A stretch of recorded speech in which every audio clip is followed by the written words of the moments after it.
In the Gully, 1900. The action of In the Gully, usually translated as In the Ravine, takes place half a century ago. The story was written in 1900. The place, somewhere in Russia, is a village called Ukleyevo. Clay sounds like clay, K-L-E-Y, sounds like clay, C-L-A-Y, and means, quote, glue, end of quote. The only thing to tell you about the village was that one day at a wake, quote, the old sexton saw among the side dishes some large-grained caviar and began eating it greedily. People nudged him, tugged at his sleeve, but he seemed petrified with enjoyment, felt nothing, and only went on eating. He ate up all the caviar, and there were some 4 pounds in the jar. And years had passed since then. The sexton had long since been dead, but the caviar was still remembered. Whether life was so poor here or people had not been clever enough to notice anything but that unimportant incident that had occurred 10 years before. Anyway, the people had nothing else to tell about the village of Ukleyevo, end of quote. Or rather, there was nothing good to tell except this. Here at least was a beam of fun, a smile, something human. All the rest was not only drab, it was also evil, a gray wasp nest of deception and injustice. Quote, there were only 2 decent houses built of brick with iron roofs. One of them was occupied by the rural administration. In the other, a 2-storied house just opposite the church, lived Grigory Petrovich Syubukin, a merchant who hailed from Yepifan, end of quote. Both of these houses were abodes of evil. Everything in the story, except the children and the child wife Lipa, is going to be a succession of deceptions, a succession of masks.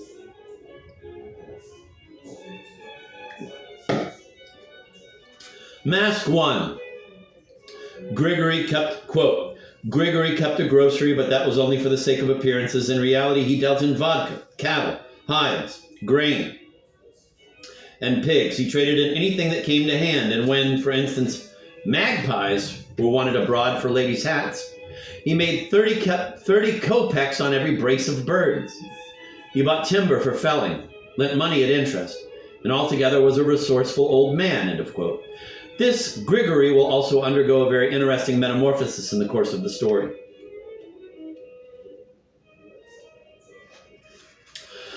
Old Grigory has 2 sons, a deaf one around the house, married to what seems a pleasant, cheerful young woman, but in reality a malicious devil of a woman. The other son is a detective in town, a bachelor as yet. You will notice that Grigory is immensely appreciative of his daughter-in-law, Aksinia. We shall see why in a minute. Old Grigory, a widower, has married again a new wife named Barbara. Quote, no sooner had she moved into a little room in the upper story than everything in the house seemed to brighten up as though new glass had been put into all the windows. The oil lamps burned brightly before the sacred pictures. The tables were covered with snow-white cloths. Flowers flecked with red made their appearance in the windows and in the front garden. And at dinner, instead of eating from a single bowl, each person had a separate plate set for him, end of quote. She also seems at first a good woman, a delightful woman, and anyway, she has a kinder heart than the old man. Quote, when on the eve of a fast or during the local church festival, which lasted 3 days, Grigory's store palmed off on the peasants' tainted salt meat, smelling so strong it was hard to stand near the tub of it, and took scythes, caps, and their wives' kerchiefs and pledged from the drunken men. When the factory hands, stupefied with bad vodka, lay in the mud and degradation seemed to hover thick like a fog in the air, then it was a kind of relief to think that up there in the house there was a quiet, neatly dressed woman who had nothing to do with salt meat or vodka, end of quote.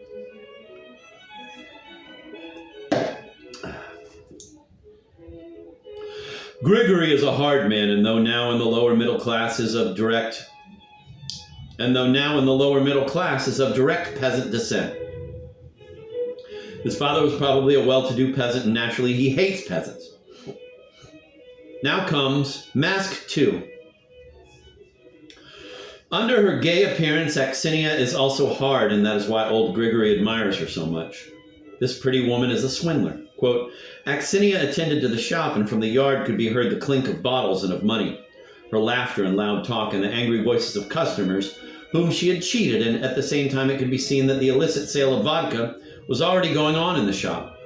The deaf man sat in the shop too, or walked about the street bareheaded, with his hands in his pockets, looking absent-mindedly now at the log cabins, now at the sky overhead. 6 times a day they had tea. 4 times a day they sat down to meals. And in the evening they counted their takings, wrote them down, went to bed, and slept soundly.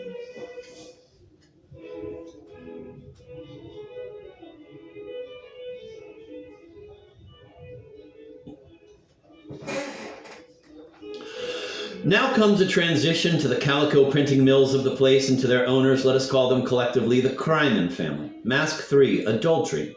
Axinia not only deceives customers in the store, she also deceives her husband with one of those mill owners.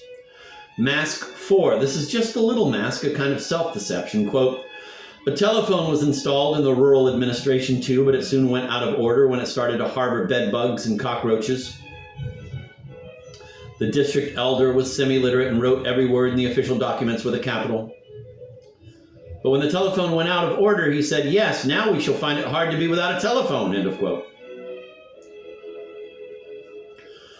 Mask 5, this refers to Grigory's elder son, the detective Anisim. We are now deep in the deception theme of the story, but Chekgov keeps back some important information about Anisim. Quote, the elder son, Anisim, came home very rarely, only on great holidays, but he often sent by a returning villager presents and letters written by someone else in a very beautiful hand, always on a sheet of foolscap that looked like a formal petition.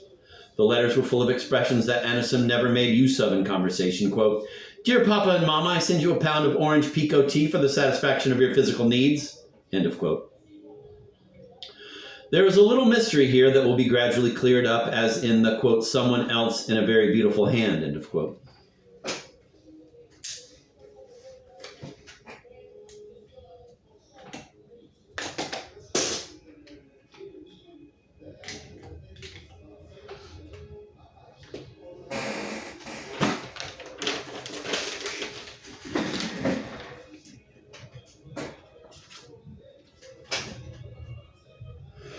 It is curious that when he arrives home one day and there is something about him suggesting that he has been dismissed from the police force, nobody bothers about it. On the contrary, the occasion seems festive, encouraging ideas of marriage. Says Varvara, Grigory's wife and Anisim's stepmother, quote, how is this, my goodness, she said. The lad's in his 28th year and he is still strolling about a bachelor, end of quote. From the adjacent room, her soft, even speech continued to sound like a series of sighs. She began whispering with her husband, and Axinia, and their faces too assumed a sly and mysterious expression, as though they are conspirators. It was decided to marry Anisim. Child theme. This is the transition to the main character of the story, the girl Lipa, pronounced Lipa. She was the daughter of a working widow, charwoman, and helped her mother in her various chores. Quote, she was pale, thin, and frail, with soft, delicate features, tanned from working in the open air. A shy, melancholy smile always hovered about her face, and there was a childlike look in her eyes, trustful and curious. She was young, still a child, her bosom still scarcely perceptible, but she could be married because she had reached the legal age, 18. She really was beautiful, and the only thing that might be thought unattractive was her big, masculine hands, which hung idle now like 2 big claws.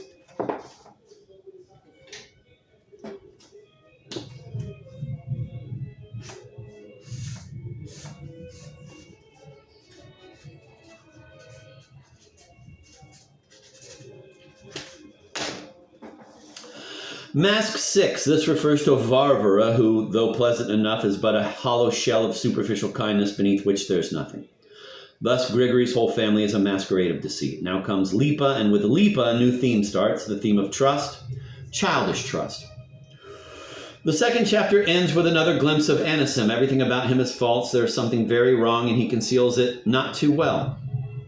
Quote, after the visit of inspection, the wedding day was fixed. Anisim kept walking about the rooms at home, whistling, or suddenly remembering something, would fall to brooding and would look at the floor fixedly, silently, as though he would probe to the depths of the earth.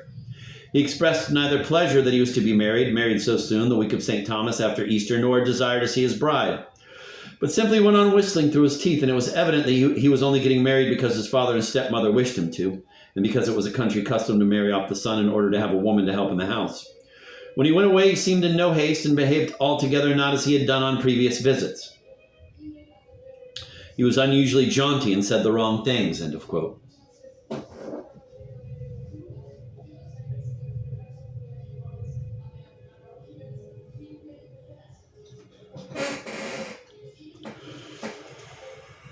In the third chapter, observe Aksinia's green and yellow print dress for the wedding of Anisim and Lipa. Chekgov is going to describe her consistently in the terms of a reptile. A kind of rattlesnake is found in eastern Russia called the yellow belly. Quote, the dressmakers were making for Varvara a brown dress with black lace and glass beads on it, and for Aksinia a light green dress with a yellow front and a train. End of quote. Although these dressmakers are described as belonging to the flagellant sect, this did not mean much by 1900. It did not mean that the members actually whipped themselves. It was just one of the numerous sects in Russia, as there are numerous sects in this country.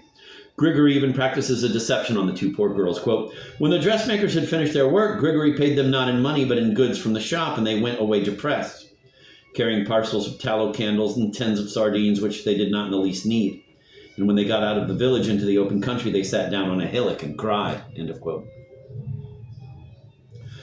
Quote, Anisim arrived 3 days before the wedding, rigged out in new togs from top to toe. He wore glistening rubbers and instead of a tie, a red metal cord with little balls hanging on it, and on his shoulders, loosely at sleeves empty, hung a short overcoat, also new. After crossing himself sedately before the icon, he greeted his father and gave him 10 silver rubles and 10 half rubles. To Varvara he gave as much, and to Aksinia 20 quarter rubles. The chief charm of the present lay in the fact that all the coins, as though carefully matched, were new and glittered in the sun. End of quote. These were counterfeit coins, and allusion is made to Samarodov, Anisim's friend and co-faker, a dark little man with the beautiful handwriting in which Anisim's letters home were written. It becomes gradually clear that Samorodov is the mastermind in this counterfeiting business, but Anisim tries hard to puff himself up, boasting of his wonderful powers of observation and of his talents as a detective. As a detective and a mystic, he knows, however, that anybody can steal, but there's no place to hide stolen goods. A streak of curious mysticism, a streak of curious mysticism runs through this strange character.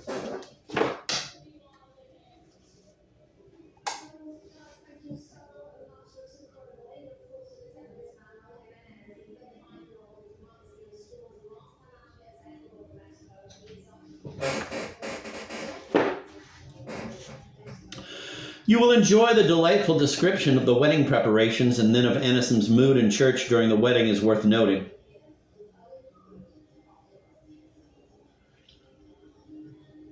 Quote, here he was being married. He had to take a wife for the sake of doing the proper thing, but he was not thinking of that now. He had somehow forgotten his wedding completely. Tears dimmed his eyes so that he could not see the icons. He felt heavy at heart. He prayed and besought God that the misfortunes that threatened him, that were ready to burst upon him tomorrow, if not today, might somehow pass him by as storm clouds in time of drought bypass a village without yielding one drop of rain. He knew how good detectives were, being one himself. And so many sins were heaped up in the past, so many sins, and getting out of it all was so beyond hope that it seemed incongruous even to ask forgiveness. But he did ask forgiveness and even gave a loud sob. But no one took any notice of that, since they supposed he had had a drop too much.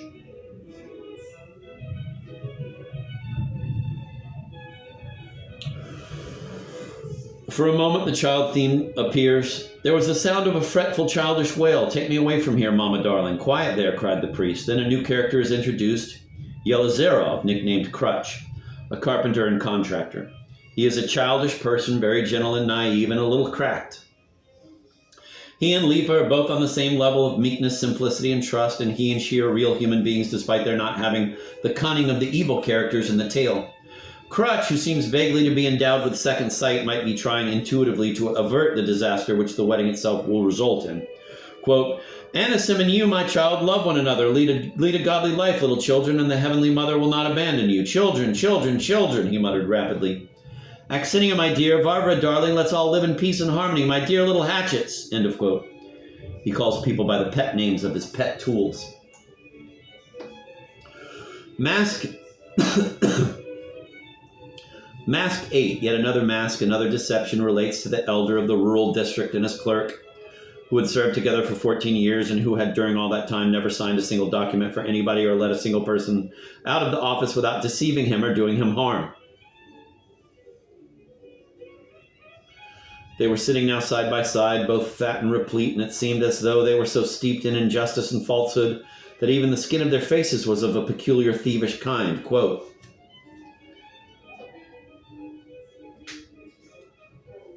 steeped in falsehood, end of quote. This is one of the two main notes of the whole story. Steeped in falsehood. You will notice the various details of the wedding. Poor Anisim brooding over his predicament, over the doom that is closing upon him. The peasant woman who shouts outside, "You've sucked the blood out of us, you monsters, a plague on you." And the wonderful description of Axinia. Quote, Axinia had naive gray eyes which rarely blinked, and a naive smile played continually on her face, and in those unblinking eyes, and in that little head on the long neck, and in her slenderness, there was something snake-like. All in green, with the yellow front of her bodice and the smile on her lips, she looked like a viper that peers out of the young rye in the spring at the passers-by, stretching itself and lifting its head. The Crimens were free in their behavior to her, and it was very noticeable that she had long been on intimate terms with the eldest of them. But her deaf husband saw nothing. He did not look at her. He sat with his legs crossed and ate nuts, cracking them with his teeth so loudly that it seemed he was shooting a pistol. Quote, but, behold, old Grigory himself walked into the middle of the room and waved his handkerchief as a sign that he, too, wanted to dance the Russian dance, and all over the house and from the crowd in the yard rose a hum of approbation. It's himself has stepped out, himself! It was kept up till late, till 2 o'clock in the morning. Anisim, staggering, went to take leave of the singers and musicians and gave each of them a new half-ruble.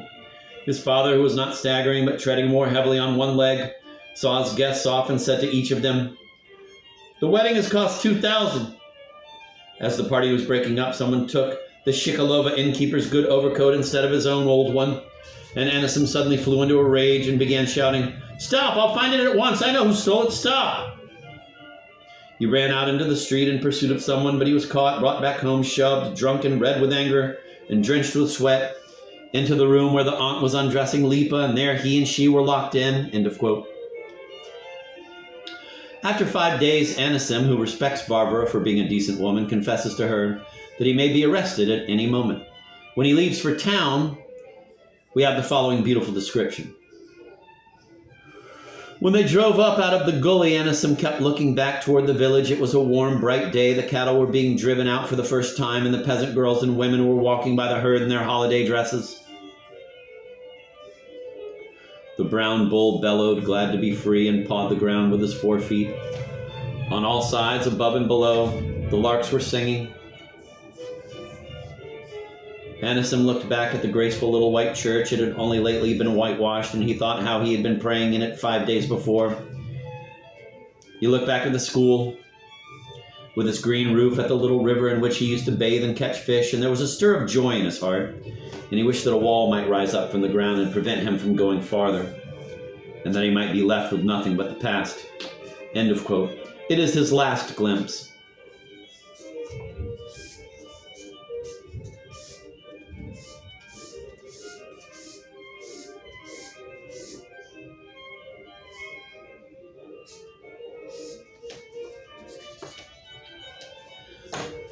And now the delightful transformation that comes over Lipa. Anisim's conscience not only weighed upon him, but had been impersonated in him, and had been a dreadful weight on Lipa, although she knew nothing of his complicated life. Now he and his burden are removed, and she is free. Quote, wearing an old skirt, her feet bare, and her sleeves tucked up to her shoulders. She was scrubbing the stairs in the entry and singing in a silvery little voice.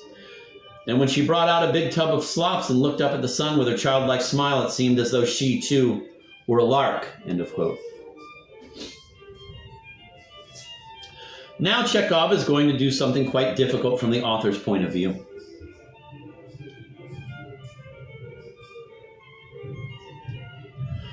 He is going to take advantage of Lipa's silence being broken in order to have her, the silent one, the wordless one, now find words and bring out the facts that will lead to the disaster.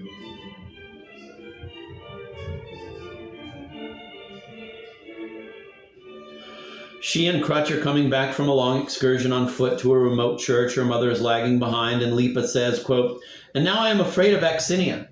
It's not that she does anything. She is always smiling, but sometimes she glances at the window, and her eyes are so angry, and there is a greenish gleam in them, like the eyes of the sheep in the dark pen. The juniors are leading her astray. Your old man, they tell her, has a bit of land at Butyoquino, 100 acres, they say. And there's sand and water there.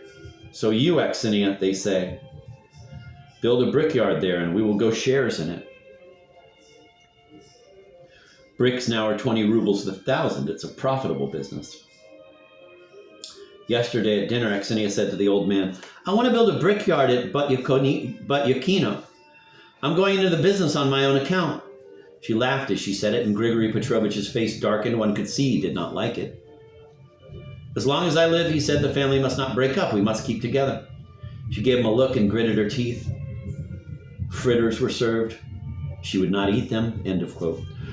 When they come to a boundary post, Crutch touches it to see that it is firm and act in keeping with his character. At this point, he, Lipa, and some girls who are collecting toadstools are representative of Chekhov's happy people, naive, gentle people, against a background of unhappiness and injustice. They meet people coming from the fair.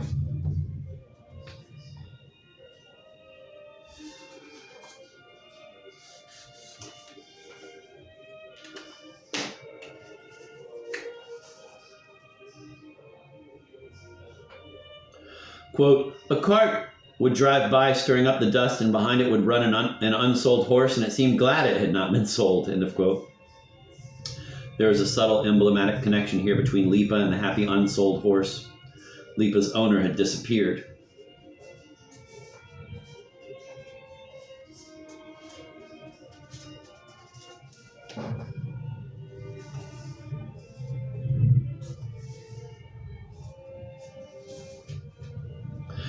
And another point reflecting the child theme, quote, an old woman led a little boy in a big cap and big boots. The boy was tired out with the heat and the heavy boots, which prevented him from bending his legs at the knees.